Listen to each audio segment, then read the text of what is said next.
Assalamualaikum. Saya Cikgu Hafifah binti Osman daripada Sekolah Menengah Kebangsaan Lambor Kiring. Okey. Video saya adalah berkaitan tajuk vektor. Okey adik-adik, selamat menonton semua. Bye, jumpa lagi. Hai adik-adik. Jumpa lagi kita dalam siri 2 vektor. Seterusnya masih lagi subtopik 8.1. Adik-adik, sama Cikgu Hafifah. Okey adik-adik, standard pembelajaran subtopik 8.1 vektor. 8.1.3 membuat dan mengesahkan konjektur tentang sifat-sifat pendaraban vektor dengan skala, serta membuat dan mengesahkan konjektur tentang vektor selari.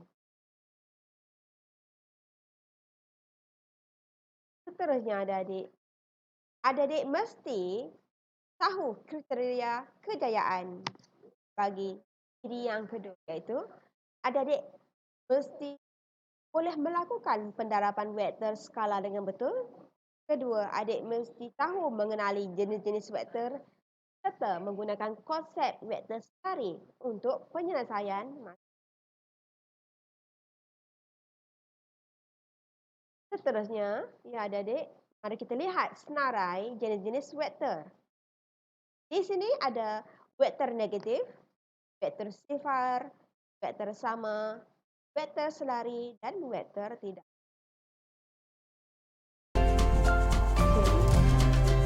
Okey adik-adik.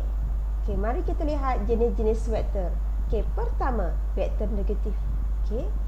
Vektor AB dan BA. Okey, perhatikan gambar ajar di sini.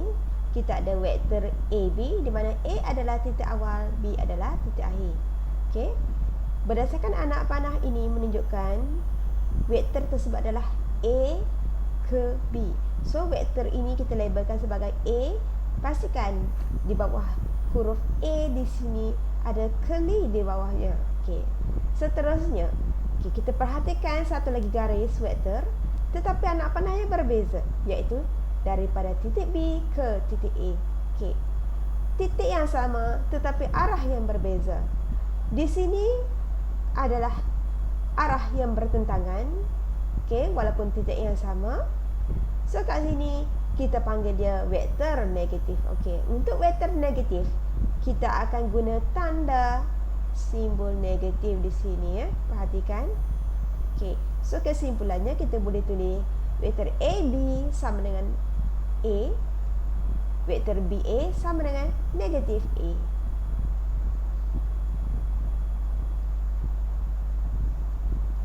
Okey, yang kedua, vektor sifar. Vektor sifar tidak mempunyai magnitude dan tidak mempunyai arah. Okey, kesimpulannya vektor sifar adalah kita boleh kenal pastikan dia atau kita panggil dia sebagai suatu titik sahaja. Okey, ini adalah vektor sifar. Okey, seterusnya vektor sama. Okey. Andaikan kita ada vektor A dan vektor B. Okey, perhatikan gambar rajah di sini yang telah saya lakarkan. Okey, vektor A, vektor B. Labelnya berbeza. Namun, kalau kita perhatikan betul-betul, okey, panjang vektor ini, garis ini sama. Arahnya pun sama. Okey. So, kita boleh katakan vektor A dan B adalah vektor sama. Ingat, vektor sama, magnitude dan arah mesti sama. Okey, seterusnya adik-adik, vektor selari. Vektor selari, okey, mempunyai arah yang sama atau arah yang berlawanan. Okey. Ia juga merupakan gandaan skala antara satu sama lain. Okey. Contoh di sini adik-adik perhatikan, kita ada vektor A, kita ada vektor B. Okey. Walaupun vektor B lebih pendek berbanding vektor A, okey, tetapi arahnya adalah sama. Okey, arah vektornya adalah sama. So kat sini, okey, kita boleh rumuskan dalam bentuk sebutan, iaitu vektor A sama dengan pemalar K darab vektor B. Okey, ni untuk kes bagi vektor yang selari. Okey. Vektor selari bermaksud vektor tersebut tidak akan mungkin berlakunya persilangan antara vektor A dan B. Seterusnya, vektor selari juga boleh dilakarkan dalam bentuk segaris. Contoh di sini ada, adik tengok. Kita ada titik P, Q dan R. Okey, titik P, Q dan R dalam segaris. Okey, dalam satu garisan yang sama. Okey, namun dia masih lagi kategori vektor selari. Okey, untuk kes bagi kes segaris, okey, kita boleh masih lagi menggunakan kata formula yang sama, iaitu vektor PQ. Okey, untuk kes kat sini kita guna titik PQ dan R. So, vektor PQ sama dengan pemalar K darab vektor QR. Okey, K adalah pemalar ya adik-adik.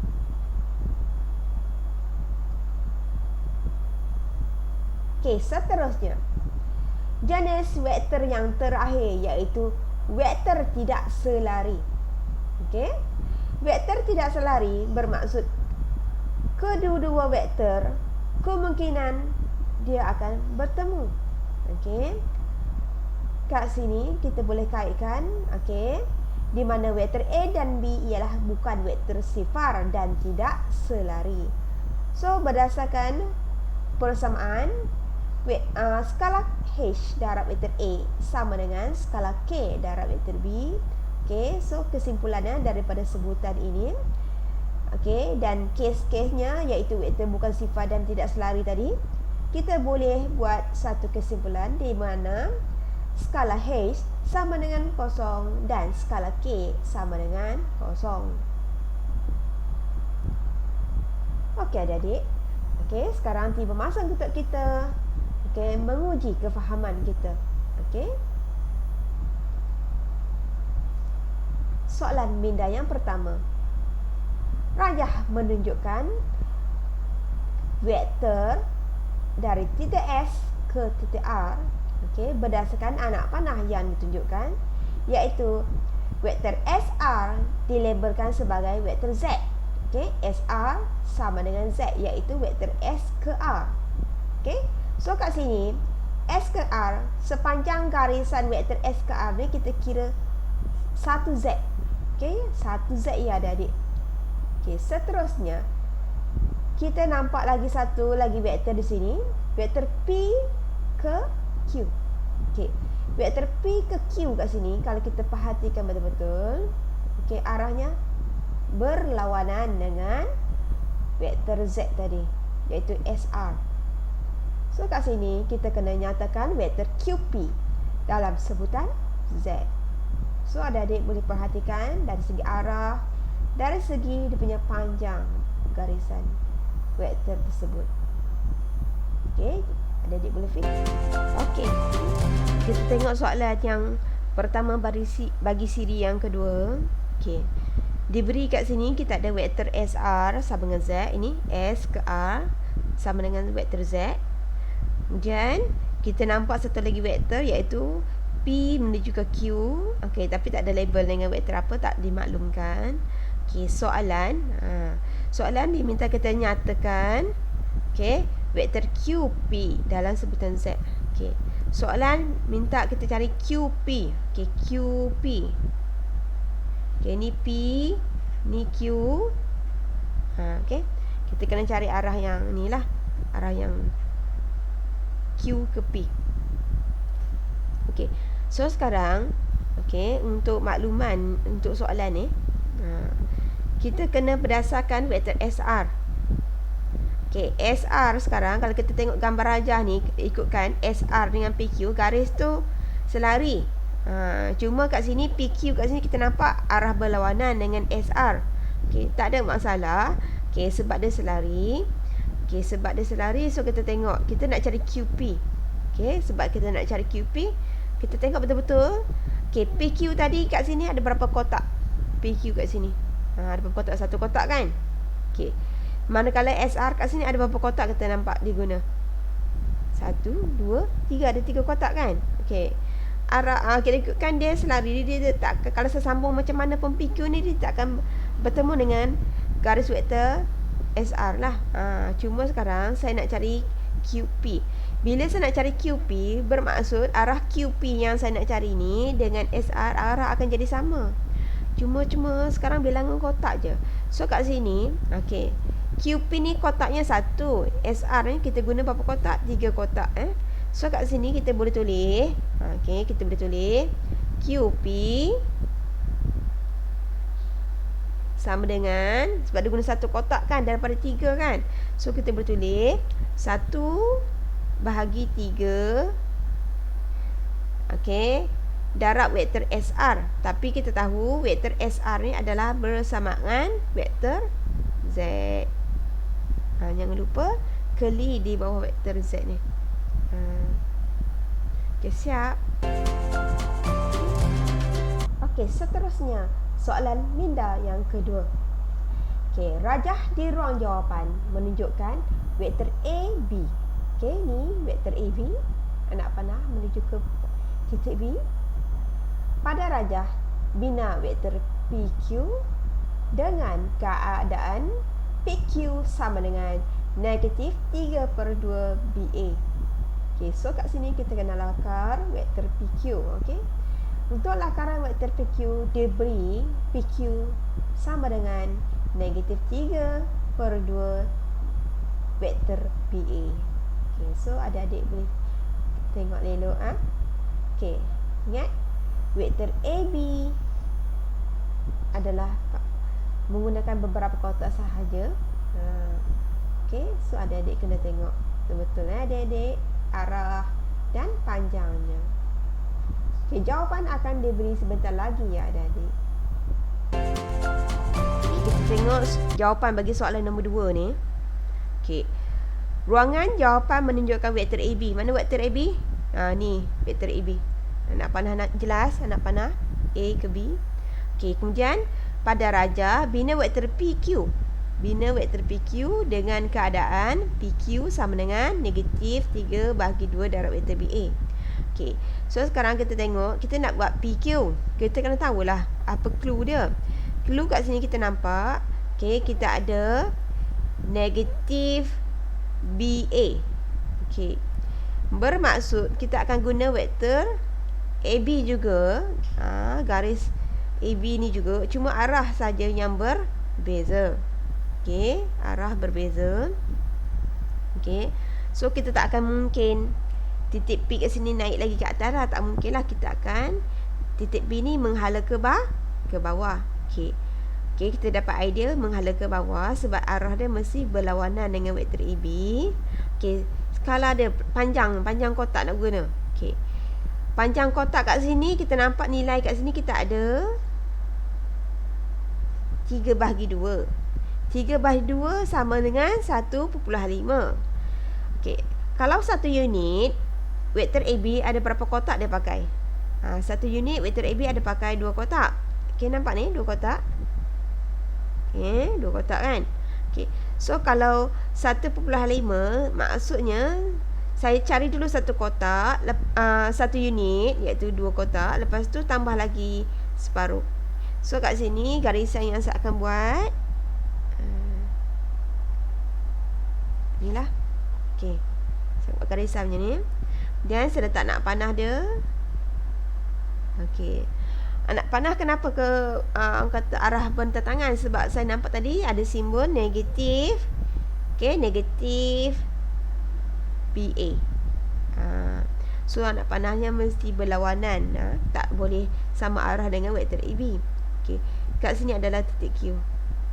Okey, ingat tadi 1 unit vektor AB adalah menggunakan 2 kotak. Okey, so tambah lagi 1 kotak lah supaya dia jadi skala 1.5.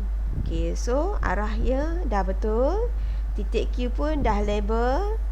Panjang skala dia 1.5 pun kita dah sesuaikan dengan soalan lah. Okey, so ini sahaja. Okey, soalan minda yang ke-3. Okey, di sini adik-adik nampak kita ada PQRS ialah sebuah trapezium dengan keadaan PQ selari dengan SR. Okey. Seterusnya, PQ sama dengan 4 cm dan SR sama dengan 10 cm. Ungkapkan vektor RS dalam sebutan PQ. Okey. So, kes kat sini kita ada dua garisan yang selari. Okey. Panjang bagi setiap garisan telah diberi dalam soalan ini. So, adik-adik boleh fikirkan bagaimana untuk kita menulis vektor RS dalam sebutan PQ. Okey, jawapan telah diberi ya adik-adik. Okey. So, adik-adik boleh cuba. Okay, sekarang kita lihat jawapan bagi soalan yang ketiga. Okey, diberi PQRS ialah sebuah trapezium dengan keadaan PQ selari dengan SR. Okey, so kita tahu kita perlu lakarkan sebuah trapezium. So kita dah lakas, ada lakas trapezium. Okey, so kita label lah P Q R S. Okey, cara nak label, okey, kita ni mesti ikut urutan. Okey, ikut urutan. Tak boleh sana kejap sana, tak boleh lah. Ikut urutan macam saya buat lah. Okey, sebab kemudian kita tahu PQ selari SR. So jangan lupa anak panah. PQ selari dengan SR. Okey, anak panah ni penting. Dalam vektor, bila lakaran mesti disertakan dengan anak panah. Okey. Seterusnya dia beri kat sini PQ. PQ kat sini 4 cm. Okey, 4 cm. Dan SR kat sini 10 cm. Okey. Soalannya sekarang, ungkapkan RS dalam sebutan PQ. Okey. So kita boleh guna skala, konsep skala. Okey, kat sini saya nak guna konsep skala di mana saya guna SR, iaitu vektor SR bahagi vektor PQ sama dengan, okey, SR tadi panjangnya berapa? 10. PQ tadi panjangnya 4. Okey, dah dapat kan?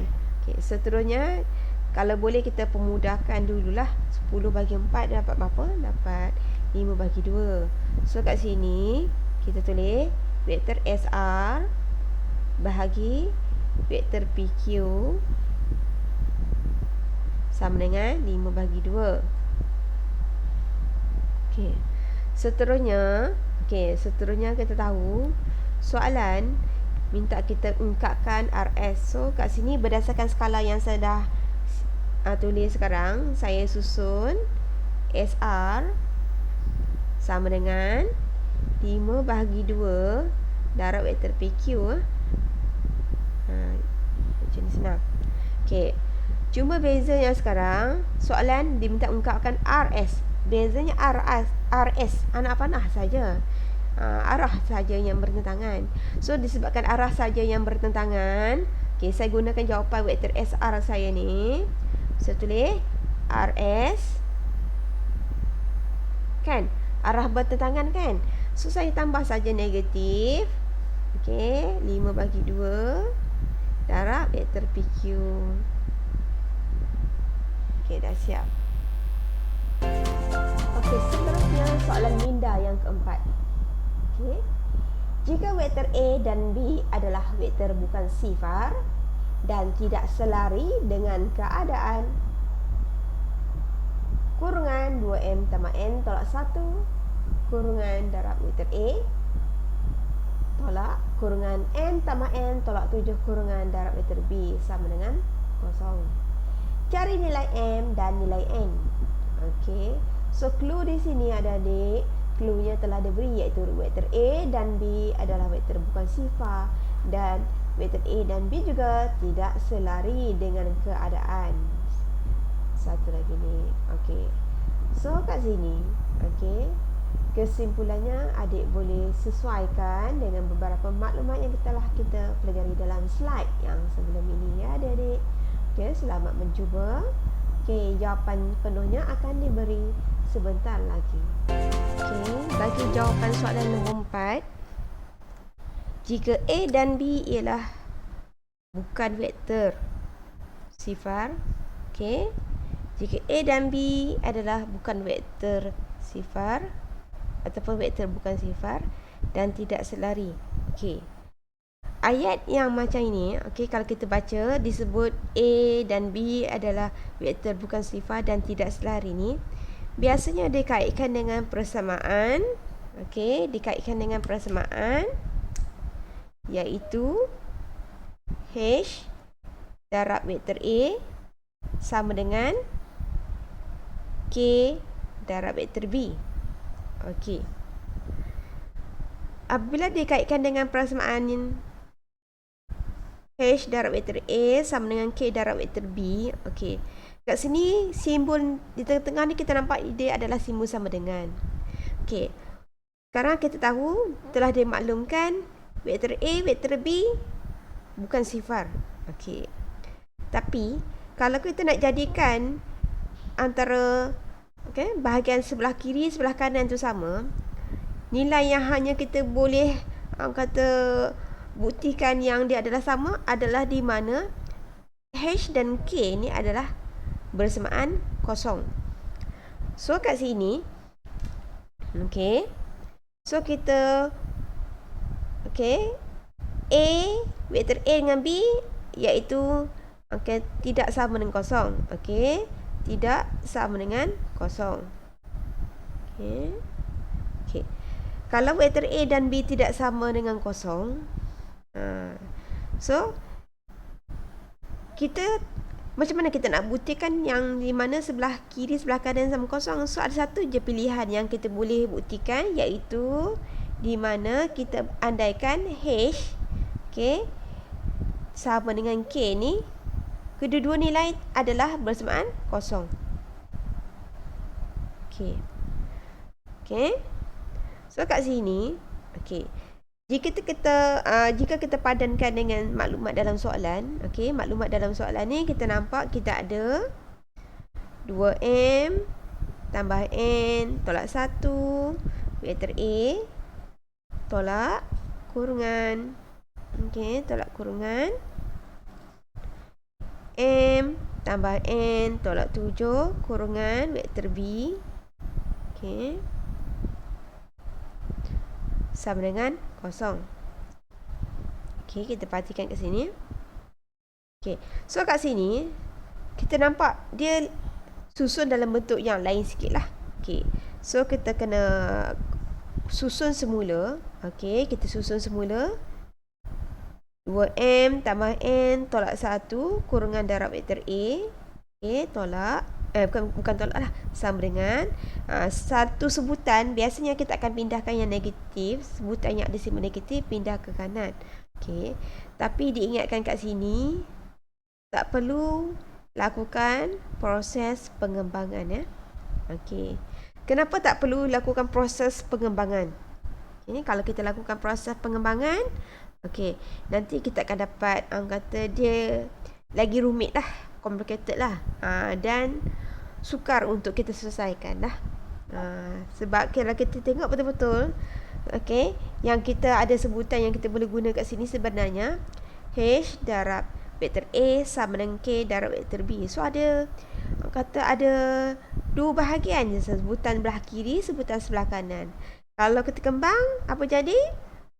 Lebih daripada dua sebutan yang kita nampak. So dia akan jadi lebih bermasalah lah. Okey, biasanya tak dapat nak selesaikan lah. Okey, seterusnya, okey, kita tengok.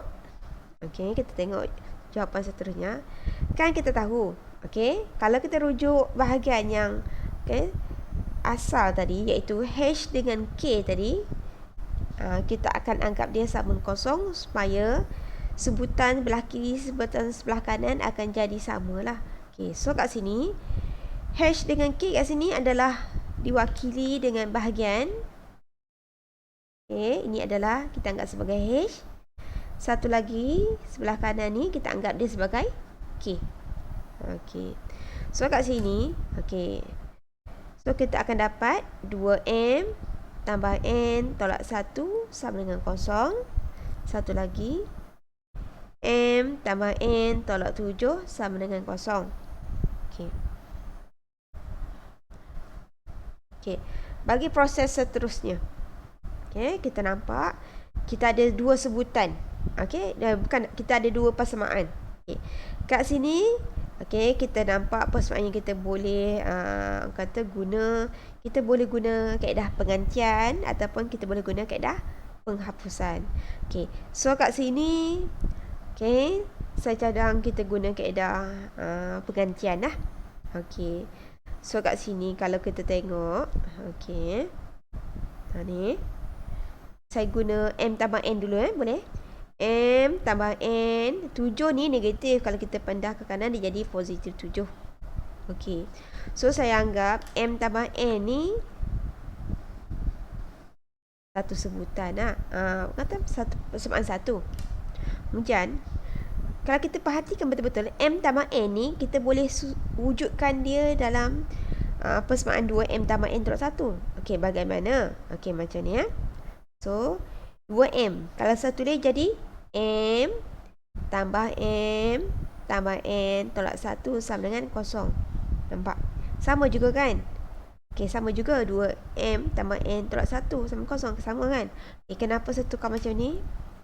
Sebab saya nampak ni. Okey.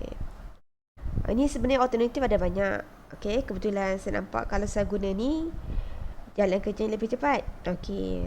Tapi tidak semua yang kita boleh buat macam ni lah. Kebetulan lah. Okey, so kat sini bahagian ni sebenarnya nilainya adalah sama dengan 7. Okey. So kat sini, okey, ni sama dengan 7 Okey. So bila saya gabung balik, M yang saya tak pakai tadi saya tulis balik. M tambah 7 tolak 1 sama dengan kosong. Okey. 7 tolak 1 kat sini dapat 6. So M sama dengan 6 tadi. Kalau saya pindah ke kanan dia jadi negatif 6 lah. Okey. Dapat. Okey. Ni dah settle. M dah settle. Okey, tapi kita tahu nilai kita belum habis, iaitu kita kena cari nilai N. Okey. Menggunakan M yang kita telah perolehi. Okey. Saya ganti masuk M negatif 6. Ganti masuk ke dalam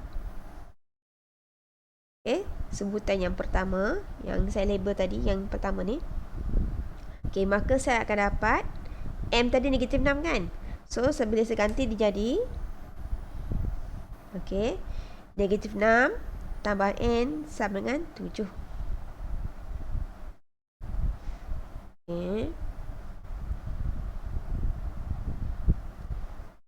So N sama dengan 7. Negatif 6 ni kalau pindah ke kanan jadi positif 6. So N sama dengan 13 lah. Okey, faham? Okey, kat sini alternatif jalan kerja ada banyak sebenarnya. Okey, so dia tak adalah kekangan kepada satu alternatif lah. Okey, so saya galakkan pelajar-pelajar untuk mencuba sebab jalan kerjanya ada banyak. Okey, ada banyak alternatif. Okey, so kalau kita mencuba, kita akan menggunakan idea-idea. Okey, namun saya galakkan kalau kita pelajar-pelajar mencuba sendiri, pastikan rujuk kepada cikgu.